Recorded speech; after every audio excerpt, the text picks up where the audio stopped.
C'est la deuxième partie du message que nous avons déjà commencé sur le salut.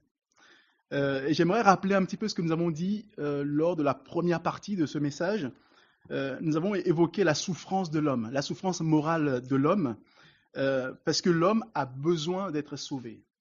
Et nous avons vu de quoi? Nous avons vu que l'homme a besoin d'être sauvé de l'esclavage du péché, qu'il a besoin d'être sauvé de l'angoisse de la mort, qu'il a besoin d'être sauvé du jugement, du terrible jugement qui attend après la mort. On a décrit un petit peu ce jugement. Et aussi, il a besoin d'être sauvé des conséquences éternelles de ce jugement.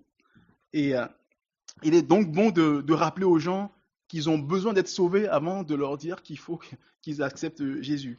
Et nous avons vu que dans toute cette angoisse, cette souffrance morale de l'homme, il y a une bonne nouvelle, malgré tout. C'est qu'il y a la possibilité vraiment d'être sauvé. Les gens pensent que tout est foutu, il n'y a plus rien à faire, mais en fait, la Bible nous donne une bonne nouvelle, c'est qu'on peut être sauvé de tout ce que je viens de décrire. Et nous avons vu que cette bonne nouvelle, en fait, c'est un peu comme, j'avais dit, les poupées russes, les matrioshkas, où on peut, à chaque fois qu'on enlève une poupée, dedans, il y en a une autre. C'est que dans la bonne nouvelle, à chaque fois qu'on creuse un peu, il y a d'autres nouvelles. Donc, en fait, c'est comme s'il y avait plusieurs parties dans la bonne nouvelle. Et on a rappelé quelques parties en disant que, tout naturellement, c'est que la première partie de cette bonne nouvelle, c'est qu'on peut être libéré de l'esclavage du péché, mais ce n'est pas tout. Il y a une deuxième partie, on peut échapper donc au terrible jugement dont je viens de parler, le jugement qui viendra après la mort. Il y a une troisième partie, c'est qu'on peut être sauvé de la géhenne, du lac de feu, où seront jetées des personnes qui n'auront pas accepté Jésus. Il y a une quatrième partie encore, c'est qu'on aura part, on peut avoir part à un bonheur céleste, parfait, éternel. Et la cinquième partie, c'est que nous avons vu que pour obtenir ce bonheur, Dieu a conçu un plan extrêmement simple pour accéder au salut. Nous avons vu que dans ce plan, il y a d'abord 5 choses à croire pour pouvoir être sauvé. La première chose, c'est que tous les hommes sont pécheurs et que par conséquent, je le suis aussi. Il faut le croire. Il y a des gens qui ont du mal avec ça, mais la Bible dit qu'il faut le croire. Tous les hommes sont péchés, il n'y a pas d'exception. Donc, moi aussi, je suis pécheur ou moi aussi, je suis pécheresse. Deuxième chose qu'il faut absolument croire, c'est que de par ma nature pécheresse, je suis condamné à la mort éternelle par la justice de Dieu. Troisième chose, je ne peux rien faire pour changer ma nature pécheresse. Je ne peux strictement rien faire par moi-même pour me sauver. C'est ça là, ce qu'il faut croire. Personne ne pourra entrer au ciel en essayant de s'améliorer et d'être assez bon pour mériter le ciel. Voilà, ça il faut le croire. Quatrième chose qu'on avait dite, qu'il faut croire, c'est que la justice de Dieu, qui découle de sa sainteté parfaite, est telle que le péché de toute façon doit être condamné, doit être châtié. Et que Dieu a tant aimé le monde qu'il a conçu un plan par lequel un substitut innocent a été châtié à la place du coupable qui lui est déclaré juste. Donc ce substitut, c'est son propre fils, Jésus. Donc Jésus prend mon péché et me donne sa justice. Ça, il faut le croire. Et la cinquième chose, c'est que je ne pourrais en aucun cas me glorifier de mes bonnes œuvres. Le salut est gratuit. Je n'ai rien à payer, parce que Jésus a déjà tout payé pour moi. Voici les 5 premières choses qu'il faut croire d'abord pour pouvoir accéder à ce salut. Et donc on disait que le salut, finalement, c'est un cadeau. Mais puisque c'est un cadeau, il faut pouvoir le prendre, il faut tendre la main pour le recevoir maintenant de la main de Dieu. Et c'est ce que nous allons voir maintenant, comment tendre la main pour recevoir ce cadeau que Dieu nous offre. Premièrement, c'est par la foi qui sauve. Il faut avoir la foi qui sauve. Deuxièmement, par la repentance. Et troisièmement, par le baptême. Je vais développer ces choses-là. La première chose, la foi qui sauve. Avoir la foi qui sauve, c'est mettre sa confiance en Jésus-Christ et en lui seul pour être sauvé. On t'a certainement enseigné un grand nombre de choses vraies au sujet de Jésus, mais on t'a également enseigné qu'il faut faire beaucoup de choses. Il faut faire beaucoup de choses pour gagner le ciel. Il ne s'agit pas là de la foi qui sauve. Quelqu'un dira, mais ne faut-il pas des offrandes, la dîme de ses biens pour être sauvé? La Bible dit, Crois au Seigneur Jésus et tu seras sauvé. Actes chapitre 16, verset 31. Ne faut-il pas des sacrifices, de la souffrance? Crois au Seigneur Jésus et tu seras sauvé. Ne faut-il pas des pénitences, des prières? Crois au Seigneur Jésus et tu seras sauvé. Ne faut-il pas des pèlerinages, des bonnes œuvres? Crois au Seigneur Jésus et tu seras sauvé. Donc ça, c'est la foi qui sauve. C'est uniquement en Jésus-Christ.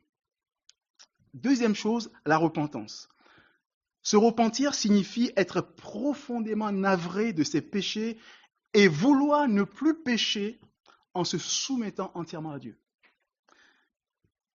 Bien entendu, quand je prends cet engagement de ne plus vouloir pécher, ça ne signifie pas que plus jamais je ne commettrai de péché.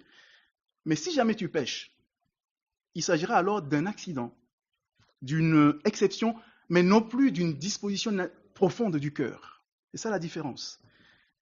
Si tu arrives de pécher par accident, tu pourras toujours le confesser à Dieu, qui te pardonnera. Il en a fait la promesse. Nous lisons dans la première lettre de Jean, chapitre 1, versets 8 et 9. Si nous disons que nous n'avons pas de péché, nous nous séduisons nous-mêmes, et la vérité n'est point en nous. Si nous confessons nos péchés, il est fidèle et juste pour nous les pardonner et nous purifier de toute iniquité.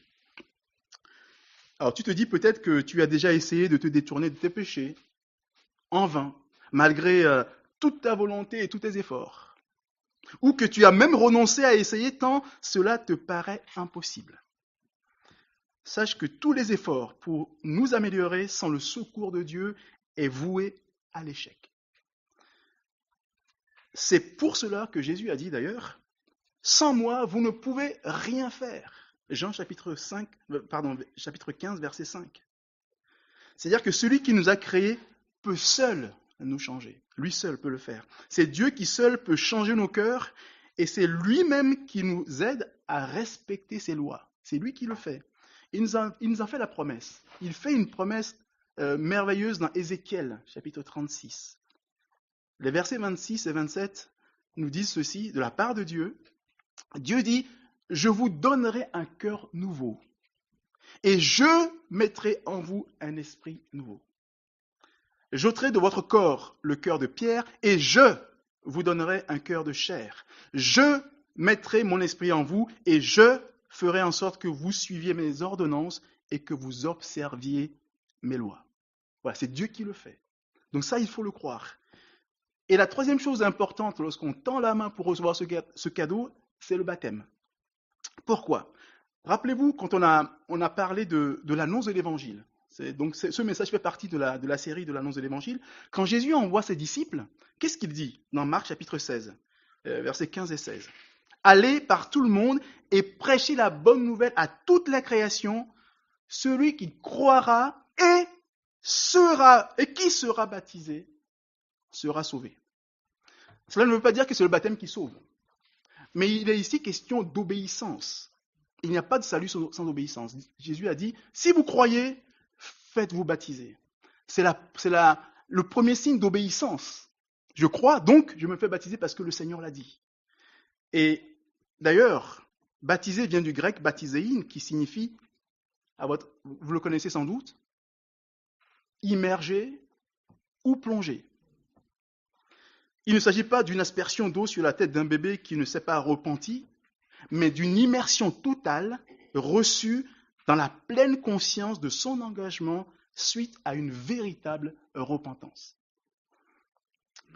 L'apôtre Pierre nous le rappelle dans sa première lettre, au chapitre 3, verset 21, il dit « Cette eau est une figure du baptême qui n'est pas la purification des souillures du corps, mais l'engagement d'une bonne conscience envers Dieu et qui, dès maintenant, vous sauve, vous aussi, par la résurrection de Jésus-Christ. » Il faut d'abord s'engager en pleine conscience et recevoir ce baptême.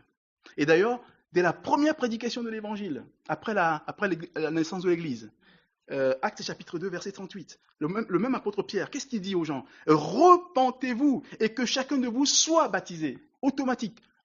Repentance, baptême. Ça va avec.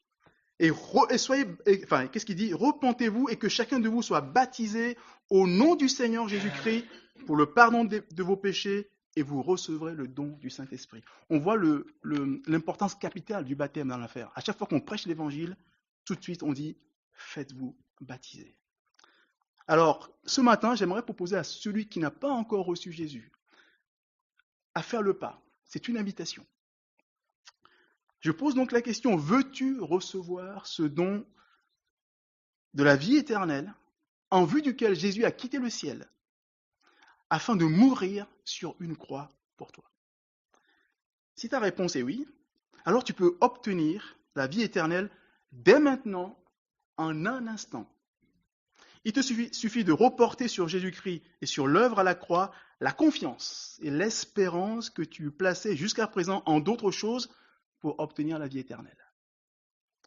De consentir à te repentir de tes péchés, à t'approcher de Dieu dans la prière, lui dire que tu veux cesser de mettre ta confiance en quoi que ce soit d'autre que lui pour ton salut éternel.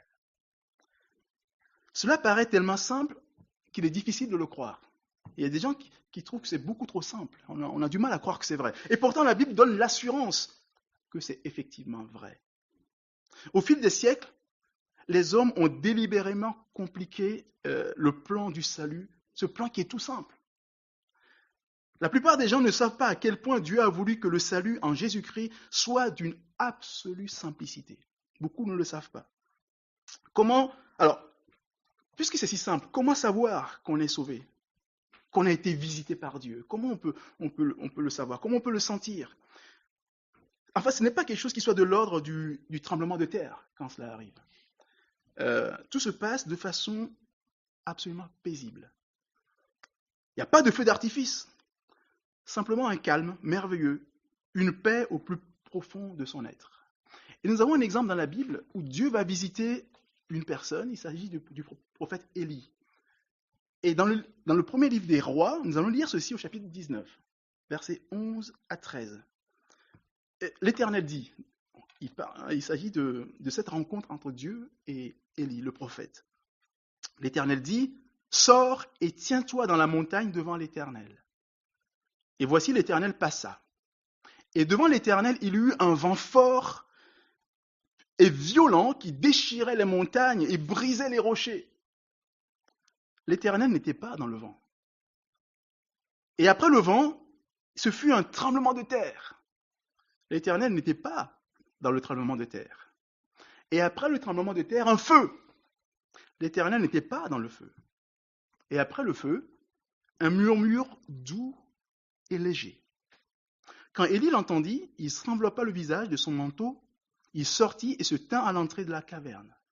Et voici une voix lui fit entendre ces paroles, « Que fais-tu ici, Élie ?» On voit ici que Élie s'attendait à ce que Dieu soit dans quelque chose qui déchire la montagne. Mais Dieu est dans une brise légère. C'est toujours paisible quand Dieu nous visite. La Bible nous apprend que Dieu ne sauve pas après la mort. Beaucoup pensent que c'est au jugement dernier que Dieu va sauver ou pas sauver.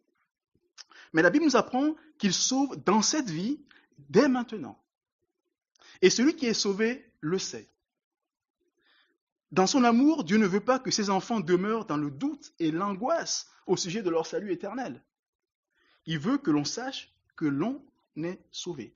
Et l'apôtre Jean nous le dit dans sa première lettre, au chapitre 5, verset 13.